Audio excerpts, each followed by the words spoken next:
और बंगाल में कितनी जात के लोग रहते हैं ये भी सोच लो एक बार। हम एक साथ जुट जाएंगे, जब हमारे ऊपर मुसीबत आता है तो हम एक साथ जुटकर उस मुसीबत का हल निकालेंगे। हम इनकर 4 पीढ़ी भी थे यहाँ, मोर आजादी कर खून पसीना भी जमीन में बोई है, मोर बाप का जमीन थी, खून पसीना भी जमीन में बोई है। क्या कहेगा सरकार से? सरकार से क्या कहेंगे कि वोट दे के हम लोग पछता रहे हैं, वोट देके पछता रहे हैं। पछता नहीं रहे तो क्या कर रहे हैं? ऐसा सरकार को नहीं चाहिए। किसका सरकार चाहिए? सरकार गरीब को चाहिए ना, जो गरीब को देता है। चुनाव के पहले तो पैसा दिए थे 10-10 हजार। हम लोग नहीं जानते हैं। दोस्तों आजकल जमीन दखल का मामला को लेकर बहुत ही गंभीर है लोग।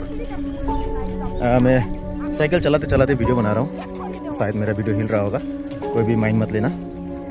तो मैं ये कह रहा था कि आजकल जो है ज़मीन दखल करने का बात को लेकर लोग बहुत ही ज़्यादा गंभीर है। और पहले के ज़माने में हुआ करता था ज़मीन दखल करना या किसी का ज़मीन को कब्जा करना, या पहले के टाइम पे दादा परदादा के टाइम पे ये हुआ करता था, क्योंकि उस टाइम पे कोई सरकार नहीं था, कोई मालिक नहीं था और ज़मीन का भी कोई दलील या पट्टा नहीं हुआ करता था। तो उस टाइम पे माना जाता था कि ज़मीन दखल किया है, क्योंकि हमारे बाप दादाओं ने भी ज़मीन को कब्जा करके ही लिया हुआ है।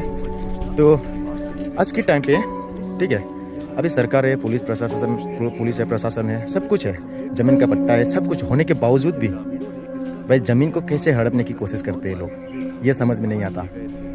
और सिर्फ उन्हीं जगह पे होता है जहाँ पर बीजेपी सरकार है, दूसरे जगह पे नहीं होता है। इस तरह की न्यूज़ जो है, इस तरह की खबरें जो है, सिर्फ उन्हीं जगह पे होता है जहाँ पर बीजेपी सरकार है।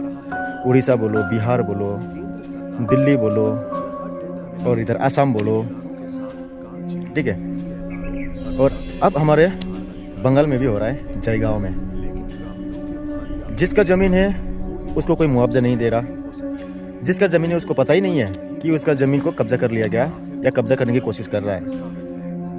अचानक कोई आदमी आता है और अचानक आकर उन्हें कहता है कि आपकी ज़मीन में ऐसा ऐसा कंपनी होने वाला है। भाई ये एक चीज़ समझ में नहीं आता, हम अपने ज़मीन को हम सरकार को क्यों दें?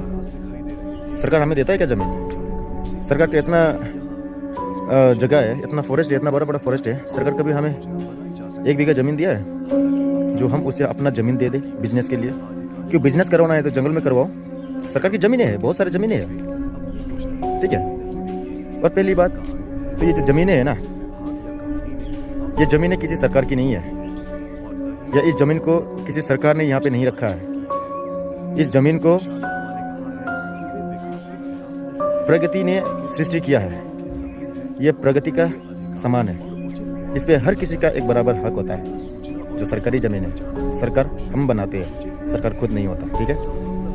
अच्छी बात है, सरकार एक कंपनी खोलना चाहती है, उसे खोल सकते हैं, लेकिन उन जगह पे खोलो जहाँ पे सरकार की ज़मीनें हैं। और अगर आप लोगों को सरकार को पब्लिक का ज़मीन ही चाहिए तो खरीद के ले लो ना। आजकल की जो रेट है उस रेट को देकर आप ज़मीन खरीदो, कोई प्रॉब्लम नहीं है, कोई मसला नहीं है। जो ज़मीनें आपको ज़रूरत है उस ज़मीन का जो भी प्राइस होता है, रास्ते किनार, मेन रोड किनार, ठीक है, साइड का, रोड साइड का जो भी पैसा बनता है उस पैसे दो और ज़मीन को ले लो, बात खत्म। तो किसी गरीब की ज़मीन को कब्जा करके आपको क्या मिलेगा? और ऐसा होने देंगे हम लोग? ऐसा हम लोग होने देंगे क्या?